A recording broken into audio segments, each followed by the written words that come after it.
नमस्कार फ्रेंड। और आज मैं मौजूद हूँ अगेन अपने शहर झारखंड रांची में। और दोबारा आज थोड़ी सी ट्रेनिंग मीटिंग के बीच में गैप मिली है, तो मैंने सोचा कि आप सारे लोगों से बात कर लिया जाए। यहाँ पे लगातार बिजनेस एक अच्छा रूप ले रहा है। गिरिडीह फाइटर्स ने बहुत अच्छे प्रोग्राम किए हैं, उसके लिए बहुत बहुत बधाई हो, कंग्रेचुलेशंस। और बहुत सारे लोग अभी कनेक्ट हो जाते हैं, फिर हम लोग लगातार बातचीत करेंगे। Mister Jagdish ji, Rajat Patel ji, Avinash Yadav ji, Vikas Mahapatra, mister Mukesh Sharma, mister Neeraj Kumar, mister Gautam Raj, Janmejay Dubey, Ganesh Chauhan, Pankshi Kumari, Sunil Patel, ऐसे बहुत सारे लोग हमारे साथ कनेक्टेड हो गए हैं। दोस्तों, लगातार कुछ दिनों से कुछ ऐसी बातें हैं जो इस इंडस्ट्री की बहुत बड़ी प्रॉब्लम है, जो मैंने कई लीडरों के माध्यम से सुना है।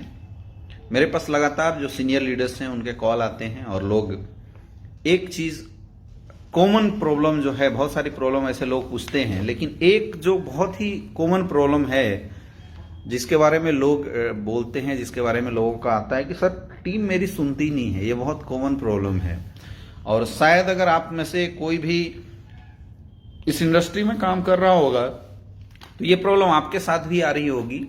बहुत सारे फेसबुक पे कमेंट्स, व्हाट्सएप पे कमेंट्स, यूट्यूब पे कमेंट्स लोगों के आए कि सर टीम मेरी सुनती नहीं है, क्या करें। ऐसा आपने सुना होगा।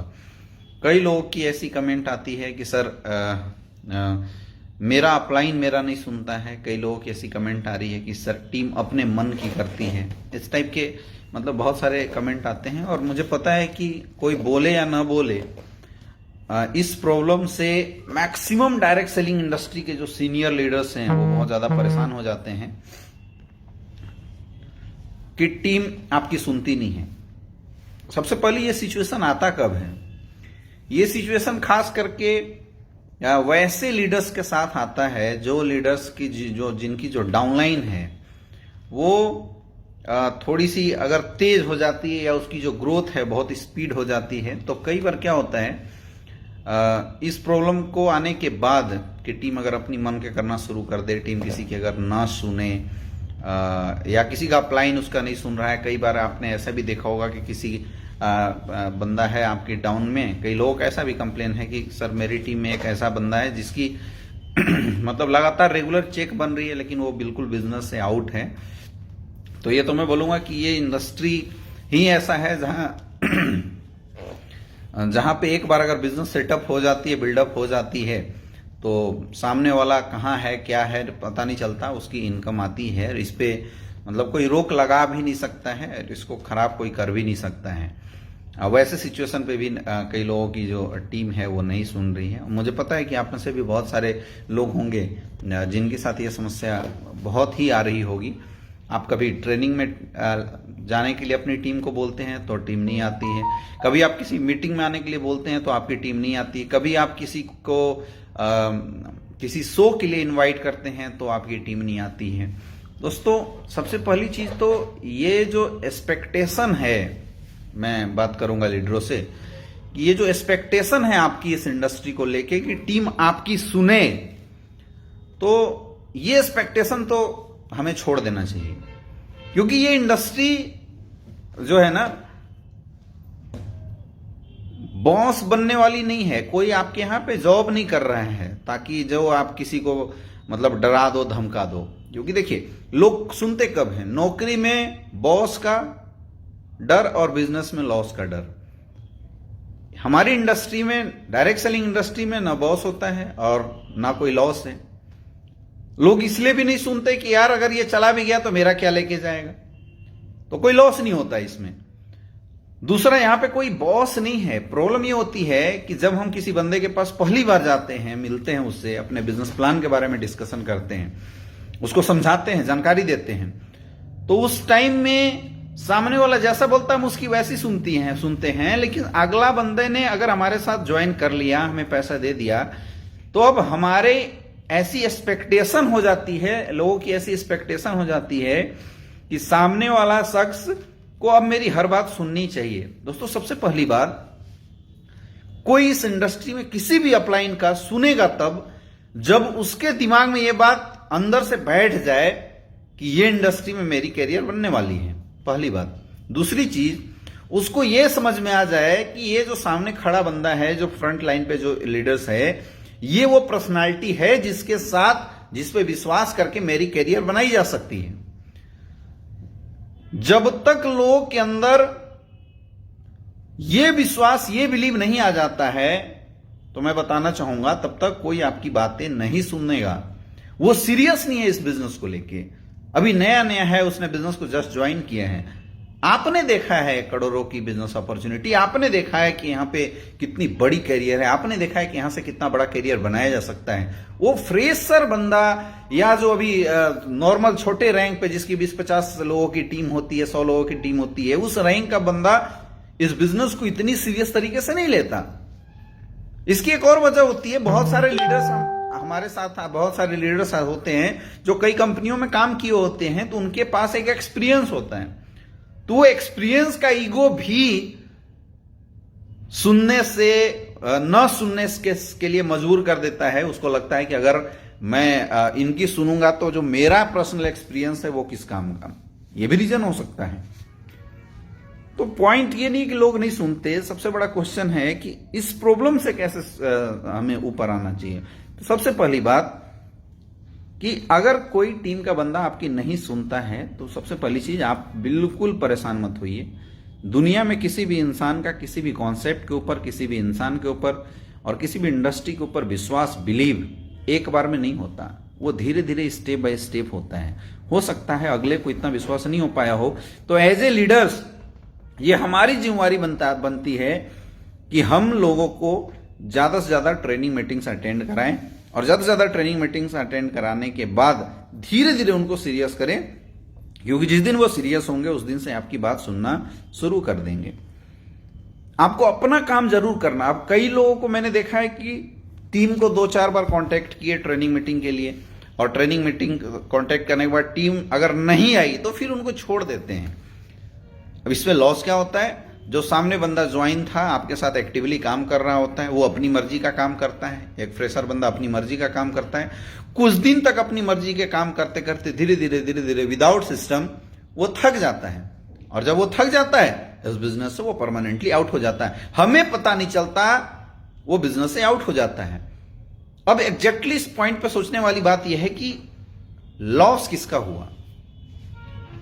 इसमें लॉस जो छोड़ के गया उसका लॉस हुआ, जिसने काम बंद कर दी उसका लॉस हुआ, या जिसके डाउन में वो काम कर रहा था उसका लॉस हुआ। सबसे बड़ा क्वेश्चन ये है कि लॉस अल्टीमेटली किसका होगा।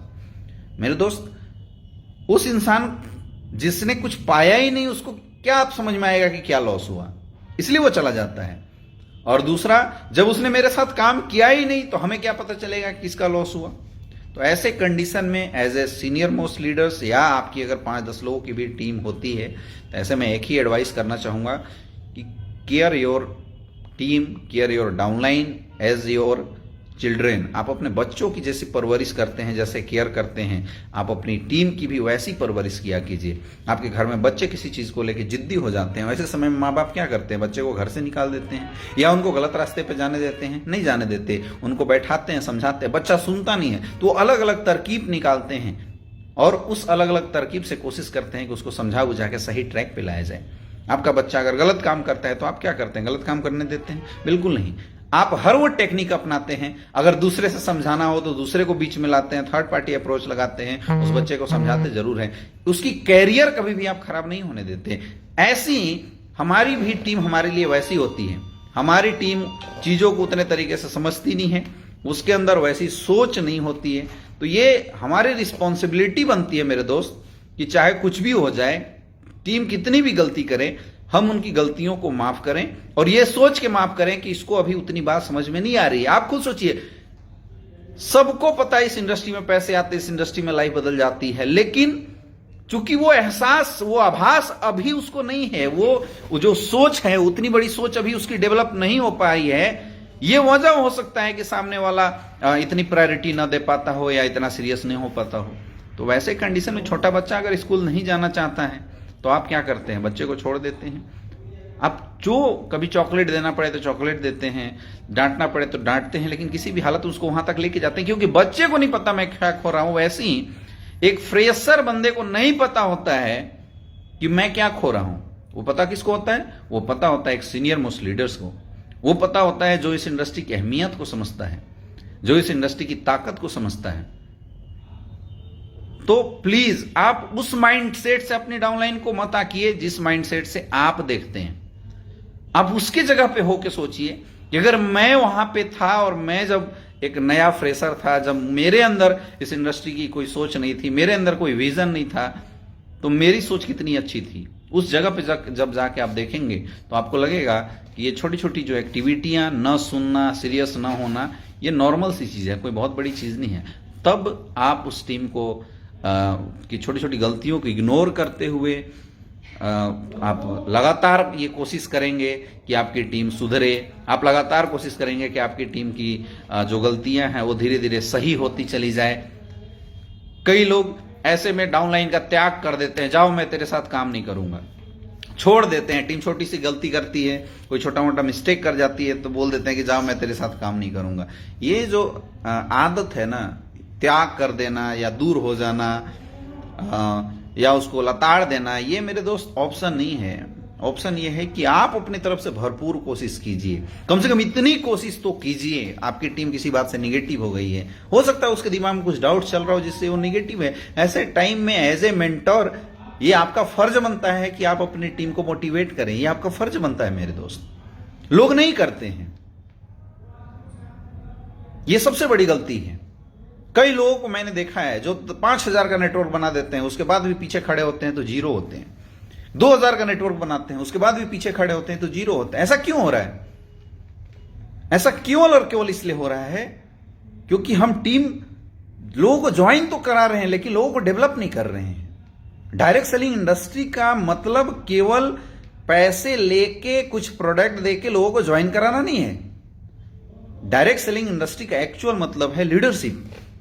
डायरेक्ट सेलिंग का एक्चुअल मतलब है लोगों को तैयार करना। बिजनेस बिल्ड करने का मतलब ही होता है अपने जैसे लोग तैयार करना। और अपने जैसे लोग तैयार कहां से हों? वही लोग जो अभी आपके साथ आ रहे हैं। हो सकता है आपका यूजर हो सकता है किसी कंपनी से आया हुआ बंदा हो। तो अगर आपको बड़ा बिजनेस करना है, वो बोलते हैं ना बूंद बूंद से घड़ा भरता है, वैसी एक अच्छी स्ट्रॉन्ग नेटवर्क एक एक छोटे छोटे लीडरों के माध्यम से बनता है। और अगर हम एक एक लीडरों को धीरे धीरे छोड़ते चले जाएंगे, इग्नोर करते चले जाएंगे, दूरी बनाते जाएंगे, नाराज होते चले जाएंगे, तो ऐसे लोग बड़ा बिजनेस कभी भी बिल्डअप नहीं कर सकते। सबसे बड़ी चैलेंज डायरेक्ट सेलिंग इंडस्ट्री में अपने साथ आए लोग एक सूत्र में पिरो के लेके चलना होता है। यही तो that's called the leadership. Leaders का मतलब ही होता है हु लीड्स द पीपल्स। और इस दुनिया में 95% लोग फॉलोअर होते हैं, 5% लोग ही लीडर्स होते हैं। तो आपको अगर इस इंडस्ट्री में बड़ी सक्सेस चाहिए, उन 5% लोगों में अपनी पहचान बनाइए। कोशिश कीजिए कि उन 5% लोगों में हम आए। और वो कब हो सकता है? जब ये छोटी सी मिस्टेक, केवल एक टॉपिक मैंने अभी डिस्कस किया, ये छोटी सी मिस्टेक अगर आप कर रहे हैं अपनी टीम के साथ, अपनी डाउनलाइन के साथ, तो इन छोटी सी जो मिस्टेक है, इस मिस्टेक को आप सुधारिए। नाराज मत होइए। कई लोग मैं देखता हूं गाली गलौज कर देते हैं। That's the wrong habit. ऐसा बिल्कुल नहीं करना चाहिए। कई डाउनलाइंस अपनी प्रॉब्लम लेके फोन करता है, लोग उसको डांट देते हैं। That's the wrong. ये डांटना नहीं चाहिए आपको। एक आस है उसकी कि यार मैं अपने सीनियर के पास अपनी प्रॉब्लम लेके जाऊंगा तो मेरी प्रॉब्लम मेरा सीनियर सॉल्व कर देगा। That's why they are calling you. वो इसीलिए आपको कॉल कर रहे हैं। और वैसे कंडीशन में, वैसे सिचुएशन में अगर आप उनको डांट देंगे तो कल के डेट में वो गलत भी होगा तब भी आपके सामने कुछ बोलने से डरेगा। आपको बॉस नहीं बनना है मेरे दोस्त, आपको लीडर्स बनना है। लीडर्स बनिए। और लीडर्स वो होता है जो साथ में चले, घोड़े पे चढ़ के घोड़े को तांगा मारने वाला, रस्सी मारने वाला लीडर्स नहीं, वो बॉस होता है। लीडर्स वो होता है जो घोड़े के साथ मिल के पीछे के वजन को खींचे। हमें लोगों का दोस्त बनना है, तब लोग आपको एक ओरिजिनल लीडर्स मानेंगे। लोग आपसे डरने नहीं चाहिए। डायरेक्ट सेलिंग इंडस्ट्री में अगर लोग आपसे डरेंगे मेरे दोस्त, तो कैसे कोई आपके ऊपर ट्रस्ट करके, आपके ऊपर फेथ करके आपके सामने खड़ा होकर अपनी प्रॉब्लम बता सकता है। इसलिए मेरा रिक्वेस्ट उन तमाम लीडरशिप से है, क्योंकि दोस्तों मैंने हजारों लोगों को डायरेक्ट सेलिंग इंडस्ट्री में अच्छे सपने बना के सामने आके बोलते हुए देखा है और खत्म होते हुए देखा है, जीरो हो जाते हुए देखा है। ये न सिर्फ केवल किसी कंपनी के लिए बल्कि इंटायर डायरेक्ट सेलिंग इंडस्ट्री के लिए इट्स द बिग चैलेंज। और अगर इससे हमें ऊपर उठना है तो ये छोटी सी जो बात है, अपलाइन डाउनलाइन की जो रिलेशनशिप कैसी होनी चाहिए, इस पर हमें जरूर वर्क करना चाहिए यार। मार्केट में जाके लोगों को समझा के प्रोडक्ट यूज करा के पैसे तो हर कोई निकाल ही रहे हैं, एक दुकान वाला भी निकाल रहे हैं। फिर डायरेक्ट सेलिंग इंडस्ट्री लीडर्स कैसे हुए? डायरेक्ट सेलिंग इंडस्ट्री लीडर्स हम तभी हो सकते हैं जब हम लोग अपने साथ लेके चलने की कला जो है वो सीख जाएं। और उस कला की छोटी सी बातें थी, कभी भी भूल के भी अपनी डाउनलाइन को मत डांटना, भूल के भी उनकी छोटी छोटी प्रॉब्लम्स है उसको इग्नोर मत करना, कोशिश कीजिए। मैंने एक चीज अपने डायरेक्ट सेलिंग इंडस्ट्री के इंटायर करियर में मैंने एक चीज एहसास किया है और एक चीज मैंने देखा है कि जो भी सीनियर अपनी डाउनलाइन की ज्यादा से ज्यादा प्रॉब्लम सॉल्व करता है, ज्यादा से ज्यादा बातें सुनता है, उसकी डाउनलाइन खुश होती है, उसकी टीम खुश होती है और हैप्पी डाउनलाइन, हैप्पी नेटवर्क बड़ा बिजनेस करती है और अनहैप्पी नेटवर्क टूटते चली जाती है। अगर आप अपनी टीम की प्रॉब्लम सॉल्व ना भी कर सको ना, तो एटलीस्ट सुनो, दिमाग की निगेटिविटी तो निकाल पाओगे। और जब दिमाग की निगेटिविटी निकाल लेंगे ना, तो टीम आपकी आपसे सेटिस्फाइड रहेगी, खुश रहेगी और आप बड़ा बिजनेस कर सकते हैं। तो दोस्तों इस बातों का जरूर ध्यान रखा जाए। और मेरा समय हो चुका है, ट्रेनिंग का समय हो चुका है, मेरा समय हो चुका है। मैं आप लोगों से विदा लेना चाहूंगा। अच्छा लगता है कभी कभी आके कुछ ऐसी बातें मैं लगातार फेसबुक वगैरह के माध्यम से लोगों को बताते रहता हूं, सुनता हूं, तो मुझे लगता है कि लोगों को बताना चाहिए। ये ऐसी बातें मेरे दोस्त जो इस इंडस्ट्री में हर कोई काम करके एहसास करता है, सीखता है। ये ऐसी बात नहीं है जो लगातार चलते चलते किसी को आ जाए, ऐसी चीजें नहीं है। तो इसलिए इस पे आप लोग बहुत ज्यादा ध्यान दीजिए। और मेरी तरफ से wish you all the best. नए साल में धमाल मचाइए। Thank you so much.